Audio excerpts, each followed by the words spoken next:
一书金玉满堂。哎，傻妹妹自小缺根筋，是咱3个哥哥将她拉扯大，结果养那么大的白菜就要进宫受搓磨了。二叔鸾凤朝阳。哎呀，大哥你别哭了，这眼泪就往我身上抹，我这颗老父亲般的心也疼啊。但我家傻丫头肯定吉人自有天相啊。三叔结发连理。小妹，倘若你在宫里头受欺负了，一定要告诉哥哥，哥哥拼了命也要把你抢回家，管他什么天王老子，这皇后咱不当了。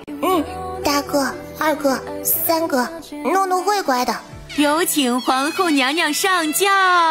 我叫云诺诺，世家嫡女，天生痴傻。爹娘在我6岁时就为国捐躯，好在家中3位哥哥努力撑起了这世家门庭，在仕途上步步高升，更是含辛茹苦的将我这奶娃娃拉扯大。只是后来我却因国师占卜，因我是天生凤命，被先皇赐封为福宁郡主，待到及笄时就要被一顶鸾轿送入坤宁宫，为病得半死的新帝冲洗。可是我曾做过一个预知梦，大婚当天那新帝会被我冲洗冲到棺材板里去，而我就会硬生生被活埋，为新帝殉葬，死后化作可怜的阿飘。我叫云诺诺，是全京城家喻户晓的痴傻郡主。我从小就做着一个预知梦，大婚当天那新帝会被我冲洗冲到棺材板里去，而我就会被硬生生活埋，为新帝殉葬，死后化作可怜的阿飘。而眼前的病秧子白眼一翻，3不2吐血，果然跟梦中一样嗝屁了。陛下驾崩了，傻后克死陛下了。这喜事成了丧事，才挂的红绸就要变成了白帆。按照我朝律法，你作为皇后需为陛下殉葬。来人，拿下皇后，送入陵墓。冤枉呀！多大一口锅背我身上，我命相依。才怪呢！我虽是痴儿，琴棋书画样样不精通，可涉及小命的事却是琢磨了个透。早就让3位哥哥给我建言献策，我当即鼓起勇气，抓起伪造的圆帕，拿起鸡毛当令箭，让这3位哥哥教我的台词：大胆，本宫是天生凤命，好运福女。我已经睡了皇帝，肚子里马上就会有小皇帝了。好运福女，还有这说法？太医。孙总管，确有其事。依老夫看，怀孕迈向1个月后就能摸出，不如容后再议。届时娘娘府中若无皇嗣，再送她去见陛下。逃过一劫，这下要给肚里的崽找个爹了。按3位哥哥说，得偷摸找皇亲国戚借种，只是借谁的种呢？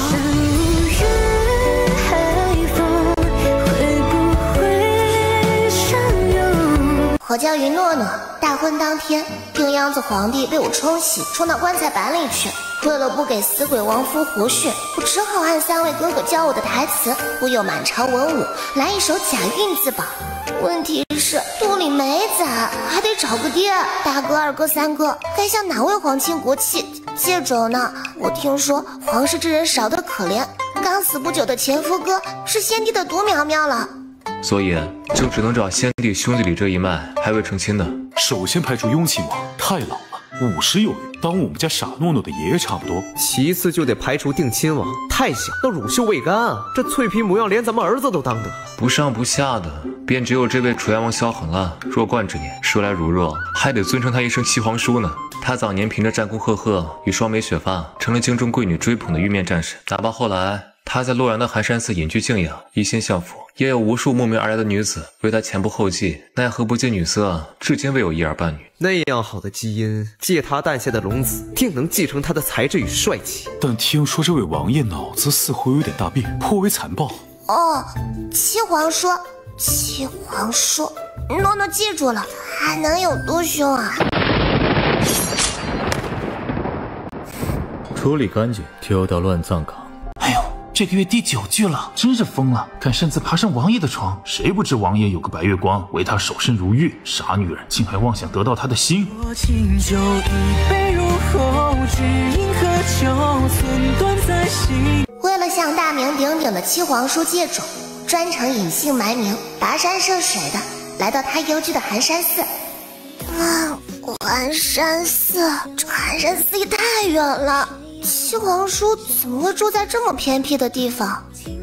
小妹，你幼时还来过这趟寒山寺呢，那时怎么不喊远？偏僻好啊，此地远离京都，这样来日小妹将王爷睡了后，就逃之夭夭，他也找不上京都说理去啊。谁知转眼就碰上七皇叔被名门千金猛烈追求的一幕，贵女娇羞欲滴，王爷却冷若冰霜。楚冤王，小女子仰慕你许久，你若不接受我的心意，我便绞了头发做尼姑，遁入空门。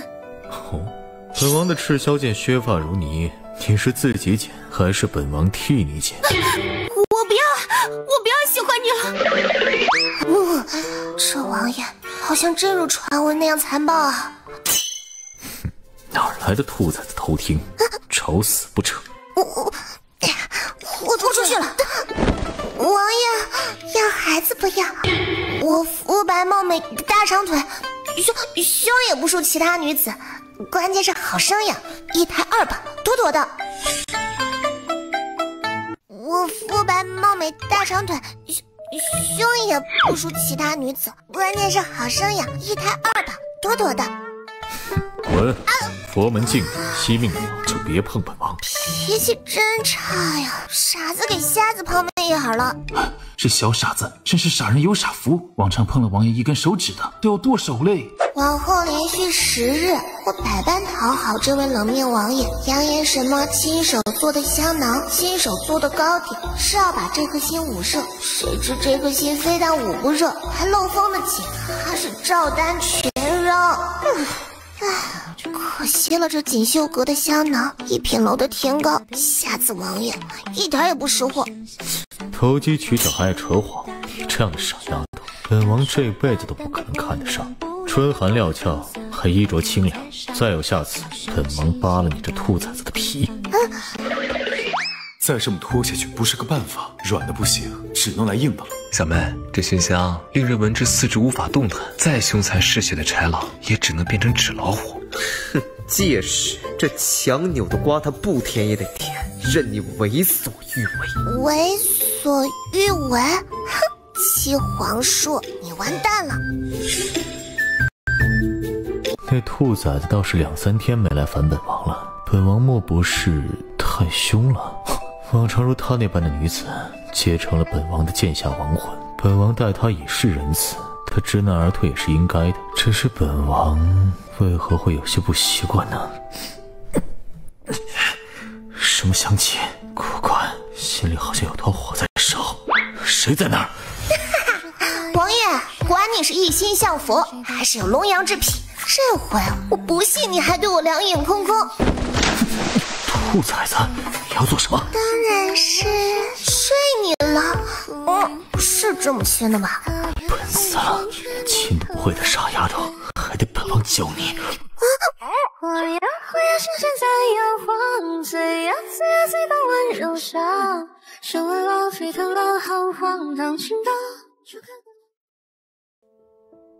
分手信还有3枚铜板。萧炎，你这样凶残的老男人，我这辈子也看不上。3枚铜板，分手费，后会无期，拜拜了你妹！自那夜在寒山寺与楚渊王生米煮成熟饭后，我便脚底抹油，连夜回宫。待到时机成熟时，就当着文武百官的面宣掌太医。皇后娘娘这是有喜了，恭喜娘娘，贺喜娘娘！瞧这脉象，肚里至少2个宝。还叫皇后？按我朝律法，凭着这腹中龙种，就该改口叫太后了。回禀王爷，那女子自那夜后便销声匿迹，属下还未寻到，她的身后怕是有权贵在替她掩饰行踪。找，就算她在天涯海角，也给本王翻天覆地的找。兔崽子，你最好祈求你能逃远点，这份奇耻大辱，本王此生绝不轻忘。谁在马害家？不管了，有颜有才有娃，这样光宗耀祖，看谁今后还敢瞧不起我云诺诺。9个月后，我母凭此贵，抱着刚咕咕落地的崽崽们，坐在高位之上，从新寡即将活训的皇后摇身一变回垂帘听政的太后，身后更是有3位权臣哥哥为我撑腰，万臣朝拜，母仪天下。满朝文武参见太后，太后千岁千岁千岁。哎呦，了不得呀！这娇憨可人的傻丫头才过及笄，就要做史上最年轻的太后喽！我大圣小皇帝萧北北，当今太后的大宝，苦读诗书，只为日夜替母批改奏折，哎，忙得紧。我大圣二皇子萧楠楠，当今太后的二宝，苦练武艺，只为保护弱不禁风的娘，哎，累得慌。我大圣史上最年轻的太后诺诺，在世人眼中，我有2个天才萌宝，还有3个权臣哥哥。纵使天生痴傻，也能母凭子贵，千娇万宠。但其实世人不知道的是，我的傻疾痊愈了，只因旁人是一孕傻3年，我却是傻完开了窍。更不知道的是，我不是一胎2宝，而是一胎3宝，还有个乖乖的小女儿。我大圣小公主萧淘淘，当今太后的3宝，苦练卖萌，只为做娘亲的小棉袄。只可惜我这最宝贝的小女儿遗传了她生父的怪病，不仅天生体寒，患有怪疾，发作时整个人会宛若木浆，且手上还有一道引人注目的胎记，稍有不慎就极有可能暴露生父是何许人也，因而只能藏起这位小公主，对外不宣称她的存在，免得招来那尊活阎王驾到。唉，淘淘的病，整个太医院都束手无策，也不知道以后能不能好。楚冤王回京，闲杂人等退避。若清酒一杯入喉，只因喝酒寸断在心头。王爷，你要去哪儿？进宫述职，顺便会一会那位传闻中垂帘听政的小太后。这就是传说中的楚冤王萧衍吗？鹤发双眉，金贵如玉。听说他原先战功赫赫，权倾天下，却因身患怪疾而归隐于寒山寺，远离朝堂。后来也不知道是谁惹了这位大人物，他一养好病就下山，如今再次成了执掌一方的枭雄，封为摄政王，与当今太后的势力分庭抗礼。本该井水不犯河水，无诏不入京，为何王爷如今都跑到京都来了？可惜这样的人物身边早有位如花似玉的白月光作陪，那位啊便是大名鼎鼎的小医仙女佩。本公子可告诉你，这回到京都，本公子可不愿再当你摄政王的挡箭牌了。长得帅了不起啊，烂桃花一茬一茬的，请我遭罪了。3年来，上至漠北，下至江南，踏破处处不得寻，那么便只剩下这座京城了。走，进宫面圣，顺便会一会那位传闻中垂帘听政的小太后。什么？才过几年好日子，怎么冤家找上门来了？啊，不行，哀家绝不能露馅。就踩了他的鸳鸯嘛，男子汉大丈夫，总不能还记着那一晚吧？有了。遮得这般严严实实，萧衍就算是神仙在世，也算不出我就是当年那围着他团团转的傻姑娘吧。哀家久仰七皇叔大名，不知你为何不在洛阳做那执掌一方的王爷，而是千里迢迢的来这京都？小太后莫怪，本王远赴京都，只为寻一位仇家，待寻到人，便会将他锁在身边，这辈子让他叫天不应，叫地不灵。只是本王如今按照惯例入宫述职，不知娘娘为何隔着珠帘藏头露尾，避本王如蛇蝎？莫非是瞧不起本王？那个哀家浑身起了红疹，抱恙在身，这才怠慢了七皇叔。哎呀，哀家也不想的嘛。哦，当真？传闻这小太后也是个小傻子，生了娃后脑瓜好使，只是这副装乖卖巧的劲儿，倒有些像某人。七皇叔，你要做什么？一时关心则乱，本王一介武夫，倒是吓到小太后了。无妨，希望再见之时，娘娘凤体安康，敢以真面示人。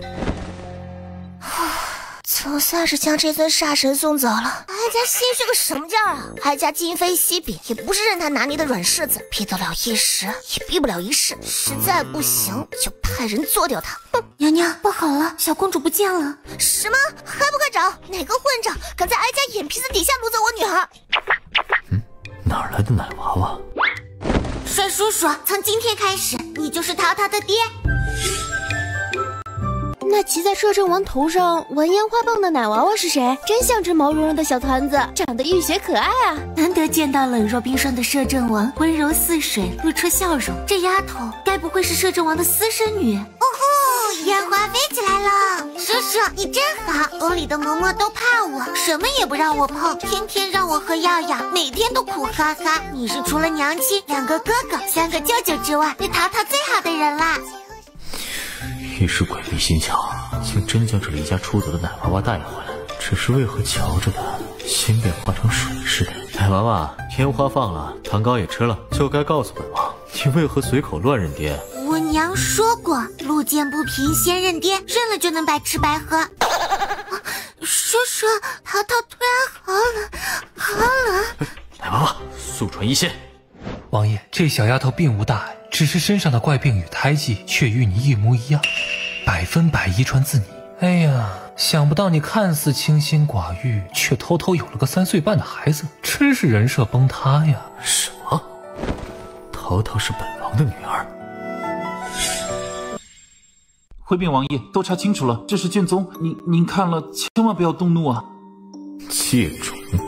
好啊。原来本王成了工具人，当年那个装乖卖巧的小傻子，就是当今太后云诺诺，远在天边，近在眼前。这回投身盗心的兔崽子，你怎么逃出本王的手掌心？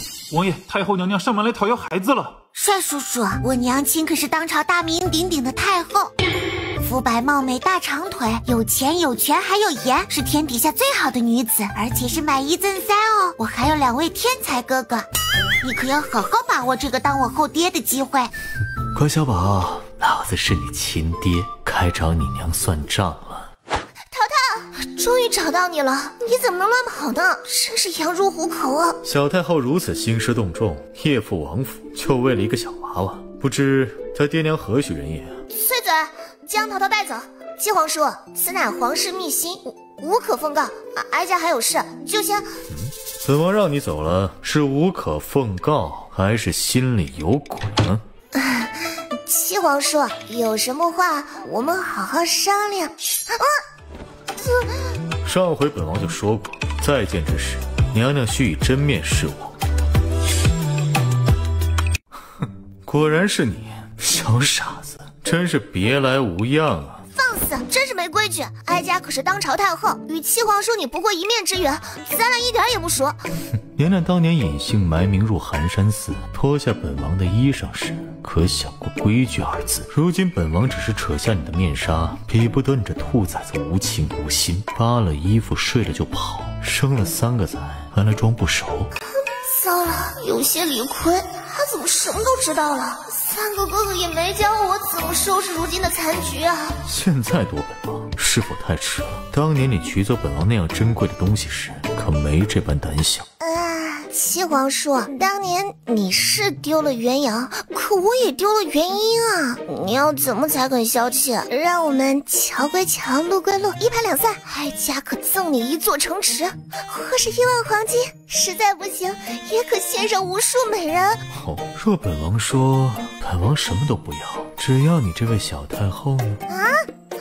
没想到哀家魅力这么大。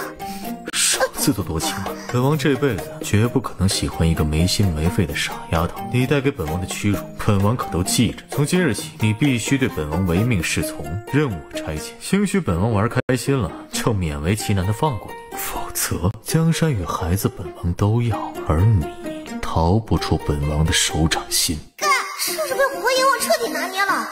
哀家今后的日子这般水深火热，还怎么当条咸鱼摆烂？不行不行，江都可都是哀家的地盘，哀家必须让他知难而退，滚出洛阳。这个月来了第几批刺客了？回王爷，第3批，都按照您的吩咐，藤条焖猪肉，抽了一顿屁股，再装作不经意放走了。您身上的伤可有大碍？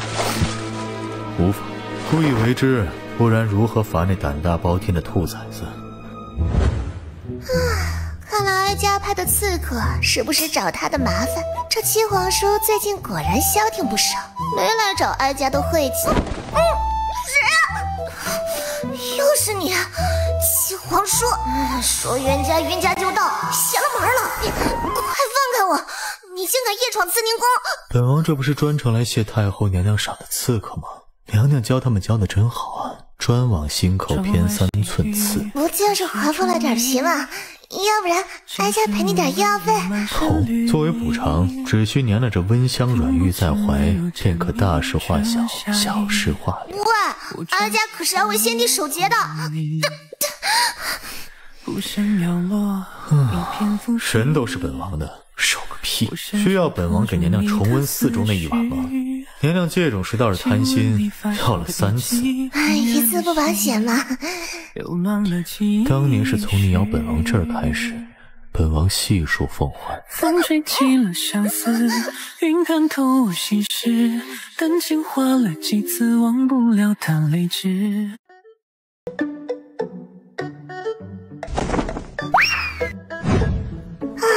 没想到我这点小伎俩，在他眼里是搬起石头砸了自己的脚，招惹了这么一尊活阎王。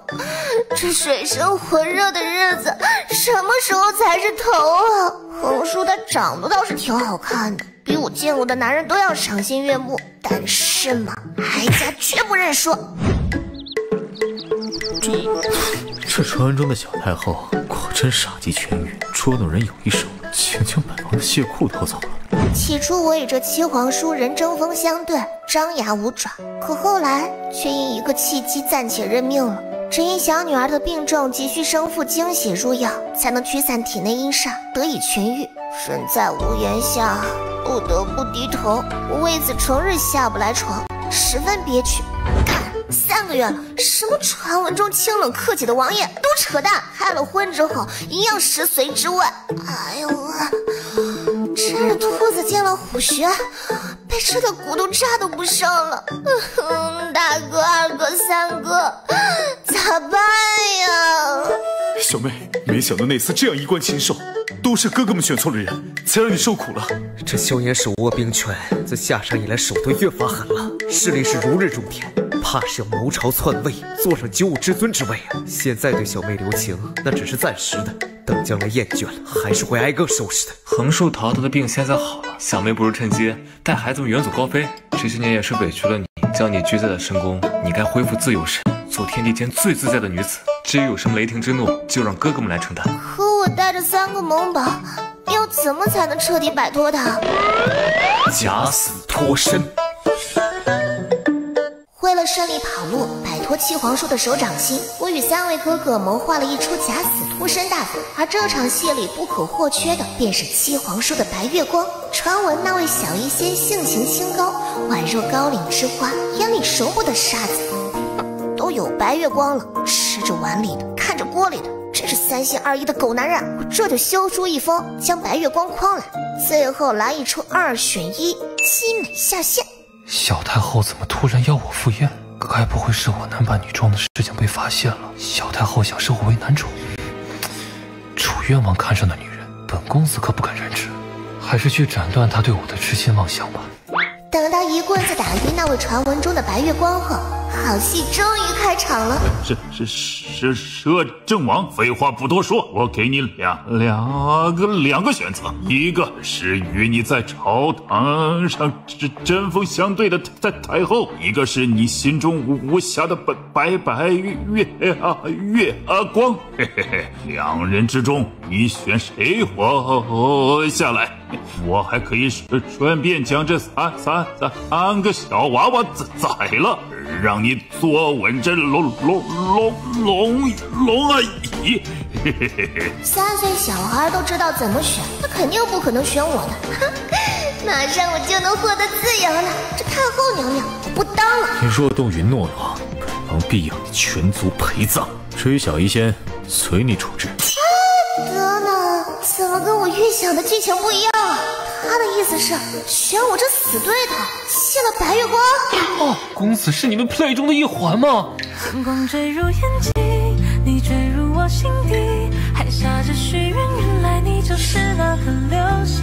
你若动允诺的话，本王必要你全族陪葬。至于小医仙，随你处置。我云诺诺，史上最年轻的小太后，素与权倾天下的楚渊王有曾说不清道不明的渊源。在外，我与他在朝堂上针锋相对；在内，我是受他钳制的金丝雀。可没想到众目睽睽之下，他竟选了我这死对头，继白月光不顾。这究竟是哪里不对？不管了，他不走剧情，只能我来走剧情了。1、2、3，永别了，萧衍！不要！云诺诺，本王允许，绝不可能离开我。萧衍疯了吗？他怎么会跟着我身负深渊？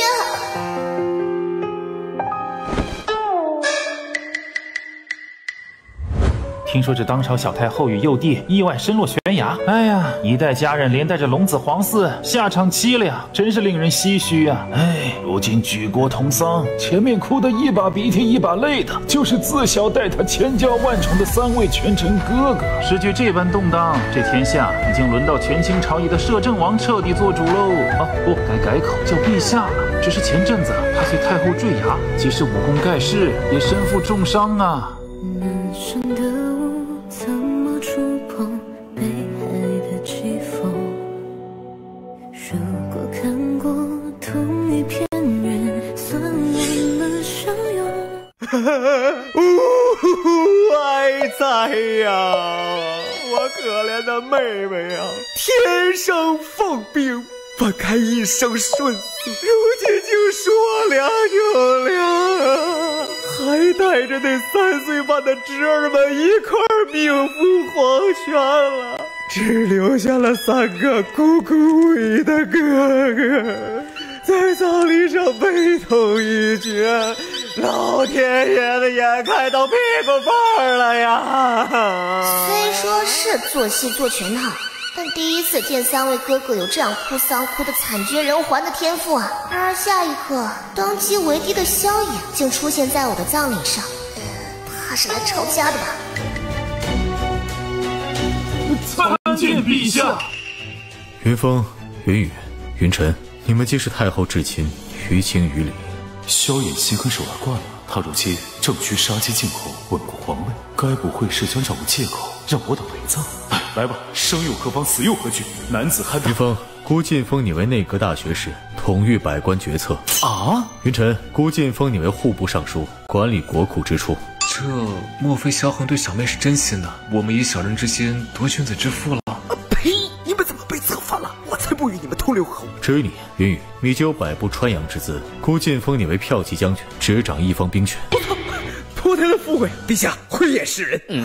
然而令我震惊的不仅是全家升官发财，一时风头无二，还有那样无情的暴君，下一刻竟突然跪在我的牌位前，猩红了眼，泪如雨下。一往情深，流过一身伤痕，扮演一场爱恨，一晃流连沦为故人。从未想过那样无情的暴君，下一刻竟突然跪在我的牌位前，猩红了眼，泪如雨下。小傻子，哭错了，是哭错了。为何偏偏要用你的死惩罚姑呢？若你还在世，你要什么，姑愿将所有都给你，只要你不再离开姑。哭得好生可怜，果然得不到的才是最好的。很男人，我死后你才知要温柔待我，但我才不要你了，这就带着3个萌宝，揣着10万两银票，远走高飞去。陪你玩玩吧，小兔子。后来3个月里，我带着3个萌宝隐姓埋名，游山玩水，去过扬州望24桥残雪弯月，乘过画舫见江南烟雨，日子滋润又快活。最后索性定居在洛阳，也就是与七皇叔纠缠的遗矢之地。毕竟他如今贵为帝王，自然不会故地重游。最危险的地方就是最安全的地方，而我豪掷千金买下一座红梅山庄，摇身一变成了个离异带3娃的庄主，人人称我一声云庄主。我云诺诺是史上最年轻的小太后，世人皆以为我葬身悬崖，殊不知我早就在洛阳逍遥快活，炮制千金，买下一座红梅山庄，摇身一变成了个离异带3娃的庄主，人人称我一声云庄主。只是午夜梦回时，总会想起那段在宫中与萧衍斗得鸡飞狗跳的岁月。或许是因为这段时日里，3位哥哥在书信中总会提起他的身影，仿佛已经彻底被他的人格魅力所折服。平心而论，萧衍并不似传闻中残暴无情，毕竟他虽然踏上嘴上不饶人，却也没取我狗命，更没抄我家，甚至对我还有些温柔。见我摔下悬崖，竟不顾一切的要与我共赴深渊，仿佛殉情。不对，什么殉情？他讨厌我还来不及呢，怎么可能会喜欢我？或许也早就将我忘了吧。哎呀，不想这些了，人生在世还是要及时行乐的嘛。美男们，快来了！今日早时，小太后在遛猫。午时，带着3个萌宝炸街。姑知道了。晚时，她去了春花楼，与美男载歌载舞，还扬言给孩子们找个奶爸，要抛绣球招赘婿。让他玩玩而已，这小兔崽子还真玩出火来了，连夜备马去洛阳。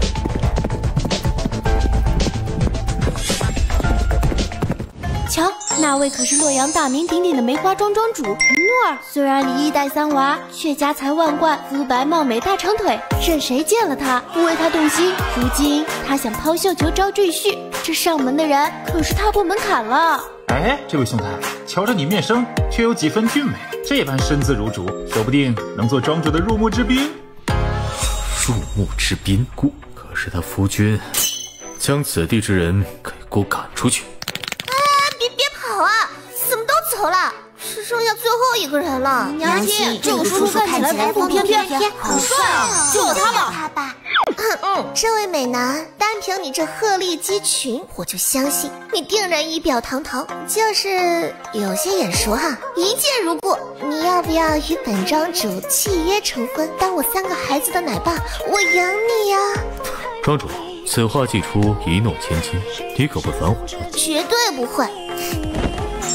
风吹起了相思，云看透我心事，感情花了几次。是你冤家路窄啊，七皇叔。胖了不少，没心没肺的傻丫头，离了姑当真是过得滋润。这3个月玩够了吗？玩够了就该收收心了。被七皇叔当成兔崽子拎起来拷问那一刻，我的心凉够了。怎么又遇见了他？我云诺诺上辈子欠他的，可是心里却又没来由的一阵欢喜。原来七皇叔到现在都没忘记我，我实在想不通。七皇叔，你怎么会知道我是假死的？从一开始，你与3位哥哥谋划，敲算盘敲得叮当响，姑就有所防备。可姑乐见其成，毕竟你若不假死，这太后身份如何摆脱？如何光明正大做姑的皇后？那你为什么还要给我出城门？让我玩了整整3个月，以为自己逃出你的手掌心了。不让你逃一次，你怎会息了这条心？如今呢，这猫捉老鼠的把戏，姑可不想再演，你也该回家了。萧炎，你这是将计就计！哼，你困住我的人，却困不住我的心。总有一天，我还会离你远远的。什么小兔崽子，姑难道还会给你逃第2次吗？况且姑所求不过是负责2字，别忘了，当年是你先招惹上我，是你将远离红尘的我再次拉入人间，是你让我有了念想。乖乖，你不在的这些时日，我也看清了自己的心，你远远比我想象中要重要。从前的我没有喜怒哀乐，可如今却因你而动心，因你而生气。你想逃，皆因我逼紧了你，都是我不好，以后不会了。从未想过你是择吾至尊的萧衍，此刻竟向我服了软，语气极尽温柔，让我有些受宠若惊。你如今都称帝了，这样的大人物，要什么样的女子没有？为何偏偏是我？亲吻你发烧的语气，怦然的心又乱了几许。我叫萧衍，是大周赫赫有名的战神，手刃无数亡魂，脚踩尸山血海，遂被封为楚渊王。然而因为久经沙场，身上藏有暗伤，建成顽疾，药石难治。在平定江乱后，我便放下俗世权柄，隐居在寒山寺静心养病。期间多少女子曲意逢迎，我皆视而不见。在我看来，我这样只知杀戮、身患怪病的人，世间所有人与物都不能牵动我的情绪。传宗接代的事情，最有手足去做，而我只适合孤独终老，孑然一生。直到那日和风会唱，一个小傻子猝不及防撞进怀里。王爷要孩子不要？滚！佛门禁语，惜命的话就别碰本王。我本起杀念，可与他对视时，唯见那双何其纯粹的眼，就这样含羞带怯地望着我。我见惯人世浑浊，一眼看穿，他不过是个不通人情世故的痴儿，便饶他一命。不曾想这一饶，将自己的心也搭了进去。从此我身边多了个没脸没皮的兔崽子，总是无所不用其极地缠着我，装乖卖巧，偷奸耍滑，甚至拿别人的东西来借花献佛。可他呀，也有娇憨之处，比如忽逢暴雨时，他偏要去救寺中的野猫，自己淋了一身雨，远远望着可怜可爱。再比如他总算意识到讨我欢心还需亲力亲为，给我送上抄了好久的佛经，虽然抄错了不少字，但佛祖不会怪罪，怪的只是我动了这颗凡心。可这小傻子后来不仅骗了我的心，还骗了我的身，留下一封分手信扬长而去，让我好生咬牙切齿了整整3年，直到重逢看见他时，什么屈辱什么恨意顿时烟消云散。原来我只是怪他不辞而别，这回哪怕强取豪夺，他也只能是我的。一报还一报，风水轮流转。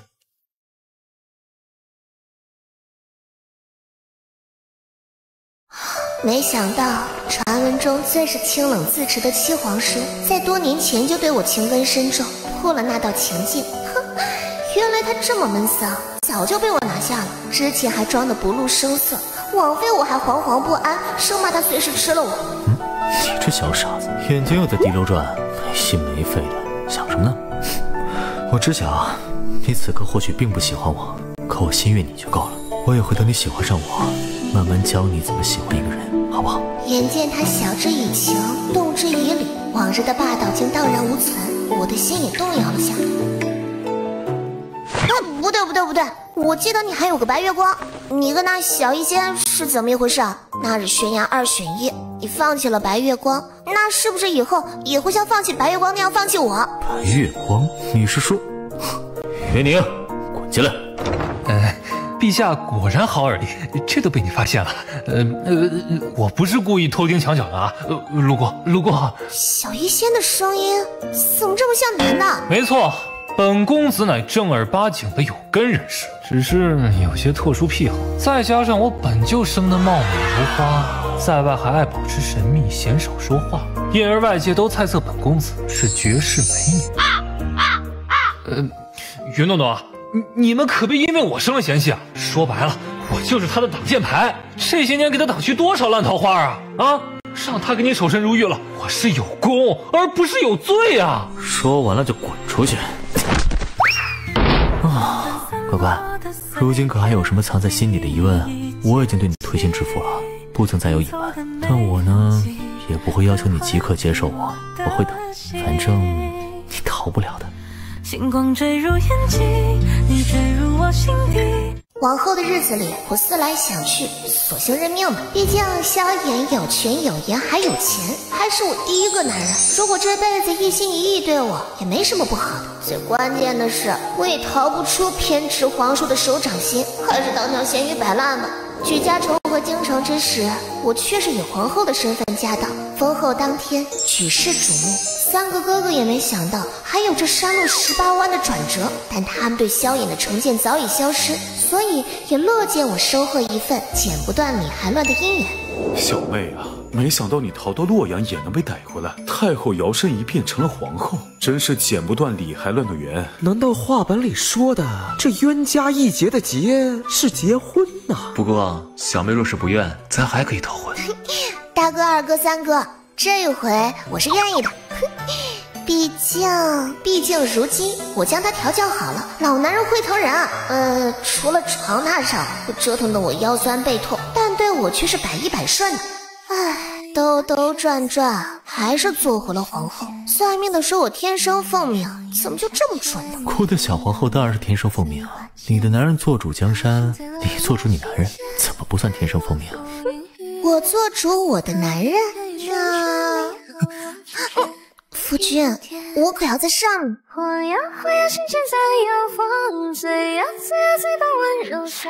怎么我兜兜转转还是要回来批改这么多奏折，惆怅啊！这太子谁爱当谁当去吧。淘淘，来，哥哥教你识字，以后等哥哥将皇位传给你，你就是叱咤风云的女帝了。哇，哥哥真宠我！嘿嘿嘿，坑别人不如坑自家妹妹。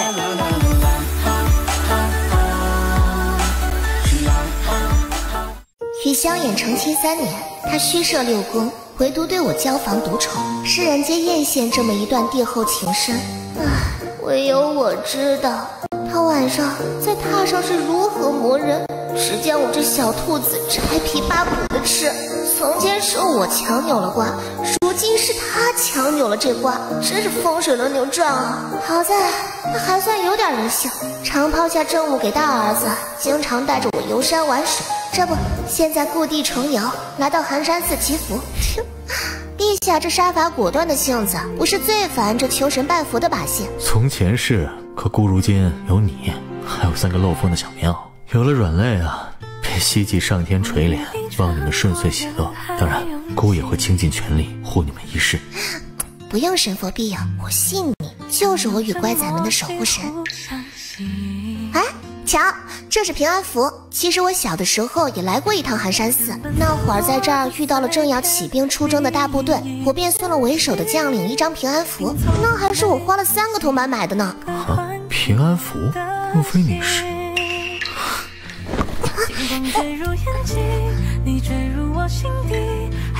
不是风动，不是幡动，是因果在动啊！